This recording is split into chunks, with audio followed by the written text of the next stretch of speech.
ভাল কাম এটা কৰিবলৈ গৈ যদি বেয়া বদনাম পাবলগীয়া হয় তেনেকুৱা ধৰণৰ কাম নকৰাই ভাল। আজিকালি মানুহৰ ভালটো চিন্তা কৰি লাভ নাই। তাৰে উদাহৰণ হৈছে মিষ্টাৰ বিটু। মিষ্টাৰ বিটুক মই চিনি নাপাওঁ বা তেখেতক মই ব্যক্তিগতভাৱে লগ পোৱা নাই। মই চিনি পাওঁ যে তেখেতক এজন মানুহ হিচাপে এজন মহান ব্যক্তি বুলি চিনি পাওঁ। মহান ব্যক্তি বুলি এইটো কাৰণে কৈছোঁ যিহেতু এই দুনিয়াত আজিকালি বিশেষকৈ কাৰো কথা কোনো ভাবিবলৈ কাৰো হাতত সময় নাই। ইমানে বেছি ব্যস্ত মানুহবিলাক, কাৰো কথা ভাবিবলৈ সময় নাই। 10 টকা এটা দি সহায় কৰাটো দূৰৰে কথা, কাৰোবাৰ কথা ভাবিবলৈ সময় নাই। তেনেকুৱা এটা সময়ত, তেনেকুৱা এটা দিনত কিন্তু মিষ্টাৰ বিটুৱে বিনা স্বাৰ্থত বহুত মানুহক সহায় কৰি আহিছে। তেখেতৰ ভিডিঅ' যিহেতু আগৰ পৰা মই চাওঁ, সেইটো কাৰণে কথাবোৰ ভালকৈ ক'ব পাৰিছোঁ। এনেকুৱা এটা দিনত কিন্তু মিষ্টাৰ বিটুৱে বহুত মানুহক সহায় কৰি আহিছে। বিপদত পৰা মানুহক সহায় কৰিছে, দৃষ্টিহীন মানুহক খোৱা-বোৱাৰ লগতে থাকিবলৈ আশ্ৰয় দিছে। সেইটো আমাৰ কাৰণে বহুত বেছি ডাঙৰ কথা। আমাৰ অসমীয়া মানুহৰ এটা স্বভাৱ আছে, কোনোবাই যদি ভাল কাম এটা কৰি আগবাঢ়ি জীৱনত যাব বিচাৰে, সেই মানুহজনক কেতিয়াও আমি শান্তিৰে আগবাঢ়ি যাবলৈ আমি নিদিওঁ। যেনেকুৱাই নহওক কিবা নহয় কিবা বাধা বিঘিনি মানে দিবই। তো তেনেকুৱা হিচাপ মানুহৰ কাৰণে আচলতে বহুত মানুহে আজিকালি মানুহক সহায় কৰিবলৈ বহুতবাৰ ভাবিবলগীয়া হয়। কিয়নো মিষ্টাৰ বিটুৱে ইমান মানুহক বিনা স্বাৰ্থত সহায় কৰি আছে, তাৰপিছতো মানুহবিলাক ইমান কিয় বিতৰ্ক কৰি আছে মিষ্টাৰ বিটুক লৈ। কাৰোবাক যদি আমি সহায় কৰিব নোৱাৰোঁ তেতিয়াহ'লে এইবোৰ যি মানে বদনামো দিব নালাগে। এতিয়া মিষ্টাৰ বিটুক আমি পাৰিলে কিবা এটা সহায় কৰিবহে লাগিছিলে, কিন্তু আমি এইটো কৰা নাই, কৰি আছোঁ কি বিতৰ্ক কৰি আছোঁ। যদি মিষ্টাৰ বিটুৰ কৰি থকা কামবোৰ যদি আপোনালোকে বেয়া বুলি ভাবিছে, তেতিয়াহ'লে মিষ্টাৰ বিটুৱে যদি অন্যায় কৰিছে তেতিয়াহ'লে আপোনালোকে তাৰ দায়িত্ব লওক।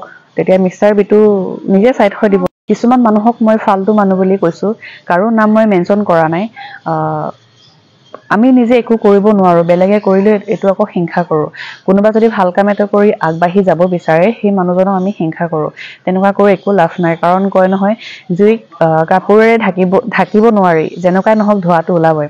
সেইটো কাৰণে মিষ্টাৰ বিটুৱে এতিয়া যি কাম কৰি আছিলে, আপোনাক হাতযোৰ কৰি কৈছোঁ, আপুনি এইটো কামেই কৰি যাওক। বেলেগে কি কৈছে কি নাই কোৱা সেইটো ইমান গুৰুত্ব দিয়াৰ দৰকাৰ নাই। নিজৰ কৰিবলগীয়াখিনি কৰি যাওক, কাৰণ সত্য সদায় জয়, সত্য কোনেও লুকুৱাই ৰাখিব নোৱাৰে। এদিন নহয় এদিন পোহৰলৈ আহিবই। সেইটো কাৰণে আপুনি এতিয়া যিবোৰ কাম কৰি আছিলে সেইবোৰ কৰি যাওক। কিছুমান মানুহৰ এইবোৰ আল্টু ফাল্টু কথাবোৰ শুনি আপুনি এতিয়া কৰি থকা কামটো এৰি নিদিব, কাৰণ আপোনাক লৈ বহুত মানুহে আশা কৰি আছে আৰু বহুত মানুহৰ সপোন পূৰাও হৈছে বা বহুত মানুহ আজি জীয়াই থাকিব পাৰিছে, বহুত মানুহ আপোনাৰ কাৰণে হাঁহি থাকিব পাৰিছে, আপুনি কাৰোবাক হহুৱাব পাৰিছে। সেইটোৱে বহুত বেছি ডাঙৰ কথা। মিষ্টাৰ বিটুৱে যিবোৰ কাম কৰি আছে সেইবোৰ আমি দেখি আছোঁ, সকলোৱে দেখি আছে। সেইটো কাৰণে অন্যায়ৰ সৈতে মাত মতা আমাৰ সকলোৰে দৰকাৰ। যিহেতু মিষ্টাৰ বিটুৱে ইমান ধুনীয়া কাম কৰি আছে, এতিয়া তাক লৈ আকৌ বহুত মানুহে ষড়যন্ত্ৰ কৰি আছে। মিষ্টাৰ বিটুক আচলতে দবাব বিচাৰিছে। দবাব মানে কি, মিষ্টাৰ বিটুৱে যিহেতু ভাল কাম কৰি আগবাঢ়ি গৈ আছে, বহুত মানুহৰ পৰা মৰম পাইছে। ভাল কাম কৰিলে চবেই মৰম কৰিবই। সেইটো দেখি কিছুমানৰ সহ্য হোৱা নাই, হিংসা হৈছে বহুত বেছি। সেইটো কাৰণে আৰু মিষ্টাৰ বিটুৱে যোৱাকালি এটা পোষ্ট কৰিছিলে, সেইটো দেখি মোৰ মনটো বহুত বেছি বেয়া লাগিলে আচলতে। সেইটো কাৰণে এইটো ভিডিঅ' বনাবলৈ বাধ্য হ'লোঁ।